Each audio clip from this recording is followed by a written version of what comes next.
আসসালামু আলাইকুম রহমতুল্লাহ। দেশ ও দেশের বাহির হতে যারাই আমাদের এই ভিডিও দেখছেন সকলের প্রতি আমাদের সেবক অফিসের পক্ষ থেকে আন্তরিক ভালোবাসা ও অভিনন্দন। আমাদের সেবক অফিসে আপনারা পাবেন অভিজ্ঞ রাজমিস্ত্রি, রড মিস্ত্রি, স্যানিটারি মিস্ত্রি, টাইলস মিস্ত্রি, ইলেকট্রিক মিস্ত্রি, রং মিস্ত্রি।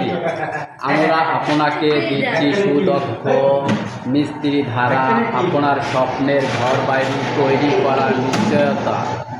আপনার কষ্টের টাকার শ্রেষ্ঠ বাড়ি। যোগাযোগ করুন তাড়াতাড়ি আমাদের সাথে। যোগাযোগের ঠিকানা বরিশাল সদর, পলাশপুর ৮ নম্বর সড়ক, মসজিদ সংলগ্নে আমাদের অফিসটি রয়েছে। এই যে দেখতেছেন রঙের কাজ চলতেছে, ওয়াটার সিলার মারা হইতেছে। এখন আপাতত রং এখন পর্যন্ত করা হয় না। ওয়াটার সিলার মারার পরে আবার পাথর দিয়ে ঘষা হবে, ঘষার পরে রং করা হবে। সর্বপ্রথম পাথর দিয়ে ঘষা